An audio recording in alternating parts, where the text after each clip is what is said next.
Good afternoon, Southwest Florida. I'm Bri Walling. This Naples Herald Lunch Break is sponsored by our friends at Fusillo Kia of Cape Coral. This afternoon, we'll tell you about a challenge to education law in Lee County, the latest in the Bergdahl desertion case, and more. Today is Tuesday, October 17th, and this is the Lunch Break. A lawsuit was filed Monday challenging a sweeping education bill by Florida school districts, including Lee County. Lee is one of 13 districts included in the lawsuit challenging the constitutionality of HB 7069, a controversial education conforming law that critics say will undermine local control and expand the charter school system. Lee County Schools was one of the loudest critics of the bill before it was signed into law, arguing against several of the provisions. Lee Schools Superintendent Greg Atkins vocalized his concern in a statement saying the law fails our teachers, our communities, but most importantly, it fails our children. HB 7069's champion House Speaker Richard Corcoran has advocated heavily for charters while in Tallahassee, and his wife owns a charter school. One of the major issues that districts are fighting is the requirement that school districts share capital property tax funds with charter schools, taking away from local control and a county school district's money raised to pay for school buildings and infrastructure. Read more about the lawsuit at naplesherald.com. Army Sergeant Bergdahl's guilty plea to charges of endangering comrades in Afghanistan has set up a dramatic sentencing hearing that could land him in prison for life. Bergdahl, who was captured and held by the Taliban for 5 years after leaving his remote post in Afghanistan in 2009, pleaded guilty Monday in North Carolina to desertion and misbehavior before the enemy, a rare charge that carries a potential life sentence.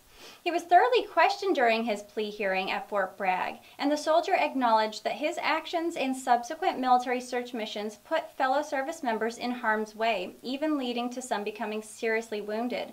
President Obama brought him home in 2014 in a swap for 5 Taliban prisoners at Guantanamo Bay, saying the U.S. does not leave its service members on the battlefield. Republicans roundly criticized Obama, and Donald Trump went further while campaigning for president, repeatedly calling Bergdahl a dirty, rotten traitor who deserved to be executed by a firing squad or thrown out of a plane without a parachute.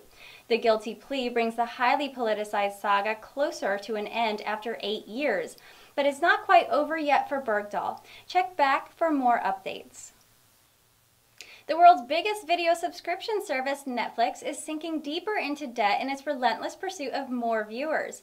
Netflix's issue hasn't been a major concern on Wall Street so far, as CEO Reed Hastings' strategy has been paying off. The billions of dollars that Netflix has borrowed to pay for exclusive series such as House of Cards, Stranger Things, and The Crown has helped its service more than triple its global audience during the past 4 years, leaving it with 109 million subscribers worldwide through September. But Netflix's subscriber growth could slow if it cannot continue to win programming rights to hit TV series and movies, now that there are more competitors, including Apple, Amazon, Hulu, and YouTube. If that happens, there will be more attention on Netflix's huge programming bills and could see investor backlash. The company has to borrow to pay for most of its programming expenses because it does not generate enough cash on its own. I'm hoping Netflix will be rolling out another hugely popular show like Stranger Things in the near future.